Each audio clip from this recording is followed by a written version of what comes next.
Intermediate part second English compulsory में आज हम जो उसका पेपर है उसका क्वेश्चन नंबर 6 जो ईडियम्स की बुनियाद पर जो मेक सेंटेंसेस बनाए जाते हैं से मुतल्लिका है को जो स्टूडेंट इंटरमीडिएट के हैं वो और आम तौर पर जो आप दूसरे जो स्टूडेंट्स हैं जो अपनी इंग्लिश वैसे को बेहतर बना रहे हैं या उसको ज़्यादा बेहतर बनाने की कोशिश में हैं वो भी इससे इस्तेफादा कर सकते हैं।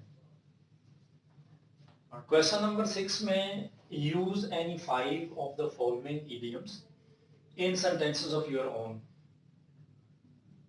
क्वेश्चन नंबर 6 है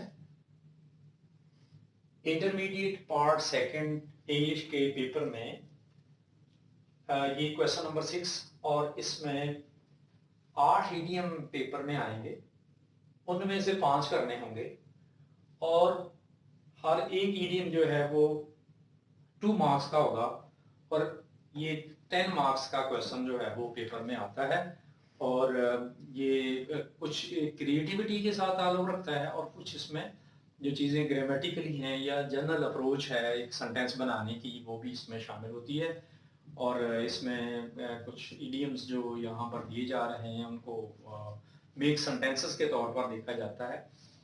और डियर स्टूडेंट्स इसमें इम्पोर्टेंट जो टास्क है वो ये कि जो ईडियम उन्होंने दिया हुआ लिखा हुआ होता है उसमें जो सेंटेंस आपने उसका बनाना है वो वाली जो ईडियम का मुकम्मल एक जो शेप है वो आपकी जो मेक सेंटेंस है या जुमला है या जो आप उसमें सेंटेंस बनाते हैं उसमें भी वो मुकम्मल तौर पर लिखा हुआ होना चाहिए। वो बेशक सेंटेंस के शुरू में हो, दरमियान में हो या लास्ट में हो, जिस तरह से भी आप उसको एक फॉर्मेशन देते हैं वो ज़रूरी होता है।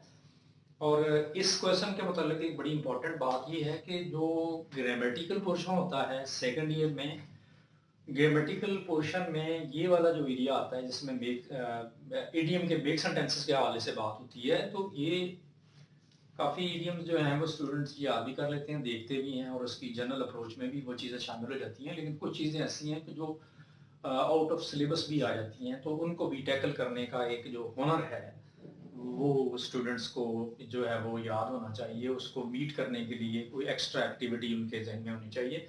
तो आइए देखते हैं जी फिर इसके जो मेक सेंटेंसेस किस तरह से इनको कवर किया गया है और यहाँ पर कोशिश की गई है कि इंतहाई आसान तरीके से आपको ये चीज़ें बताई जा रही हैं।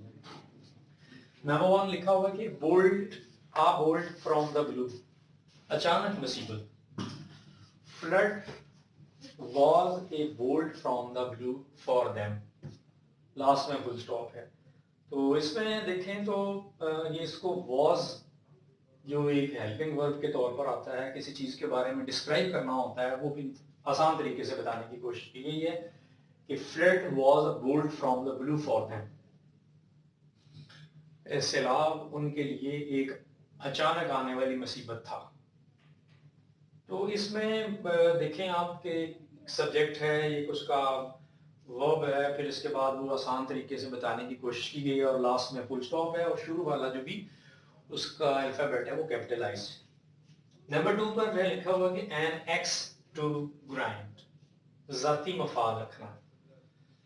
सम people have their own axe to grind, full stop तरह से एस कैपिटल आ जाएगा दो वर्ड्स के दरमियान में और 2 अल्फाबेट्स के दरमियान में कोशिश करें कि थोड़ा सा गैप रखा जाए ताकि उस गैप की वजह से हर जो सेंटेंस का जो वर्ड है या उसका अल्फाबेट है उसकी अपनी एक जो एग्जिस्टेंस है वो नजर आ रही होती है। नंबर 3 पर लिखा है कि अ बर्ड आई व्यू, सरसरी जगह लेना यानी आम तौर पर जो है वो थोड़ी देर के लिए कोई चीज देखना। फिर they had a bird eye view of the city from the aeroplane, उन्होंने शहर का जायजा एक जहाज में से आम सरसरी सा लिया। नेक्स्ट है जी के नंबर 4 पर लिखा है कि इसमें अगर आप लोग देखें इसमें हैड का यूज है और हैव यहाँ पर पहली फॉर्म के तौर पर था नंबर 2 में और यहाँ पर ये हैड के तौर पर इस्तेमाल हुआ है और ये किसी चीज के बारे में बता रहा है हमें। They had a bird eye view of the city from the aeroplane, और लास्ट में फुल स्टॉप। नंबर 4 पर है जी अ नियर मिस, कामयाबी के करीब नाकामी। They should work hard to avoid a near miss, full stop.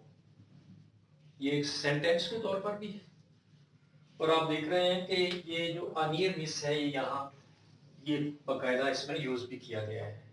तो इसका मीनिंग ये है कि यहाँ पर एक सब्जेक्ट भी है, एक वर्ब भी है, और इसके बाद वो उसका बाकायदा जो उसकी स्टेटमेंट है या उसकी जो इडियम है वो बाकायदा तौर पर वहाँ पर लगाना जरूरी होता है, और वो लगाया है और लास्ट में फुल स्टॉप है, और एक मैसेज भी कन्वे हो रहा है। और इस सेंटेंस के अंदर एक लेसन भी है कि कामयाबी के लिए जो है वो कंटिन्यूसली काम करना जो है वो जरूरी है, और उसमें कामयाबी। नेक्स्ट लिखा है अ बेड ऑफ थॉर्न, कांटों का बिस्तर। Life is a bed of thorn for careless people. ऐसे लोग जो एहतियात में नहीं होते हैं उनके लिए जिंदगी जो है वो बहुत मुश्किल हो जाती है। ये कांटों का बिस्तर जो है वो इसलिए लिखा गया है कि ये मुश्किल पैदा करने वाली जो सूरत हाल है वो सामने आती है। तो डियर लिसनर और लर्नर्स, प्लीज अगर आप लोग देखें तो जो ये सेंटेंस नंबर 1 है, मैंने आपको पहले बताया था कि 8 पेपर में ये ईडियम्स आते हैं, और इसमें से आपने 5 करने होते हैं, और इसके 5 मार्क्स होते हैं, 10 मार्क्स होते हैं, इसके 5 के 10 मार्क्स होते हैं।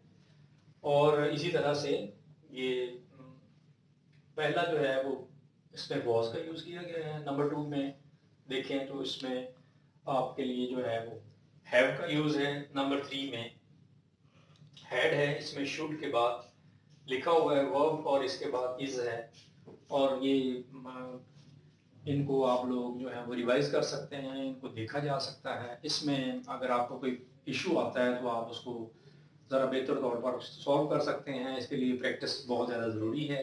इसमें जो है वो कुछ वर्डिंग चेंज करने के बाद आप लोग कुछ वर्डिंग इसमें से चेंज करने के बाद आप इसकी प्रैक्टिस खुद के लिए भी कर सकते हैं, ताकि जो सेंटेंस है कुछ चीज़ें जो है वो आप याद भी की जा सकती हैं, कुछ चीज़ें आप इसमें से क्रिएटिविटी के तौर पर आप अपने जहन में रखते हैं। और हमें वर्ब की जो एक फॉर्मेशन है कि वर्ब जो है वो किस तरह से एक सेंटेंस में वो मूव करता है, उसकी एग्जिस्टेंस किस तरह से, आप उसको मुख्तलिफ सेंटेंसेस को यूज़ करते हुए कैसे उसको चेंज कर सकते हैं।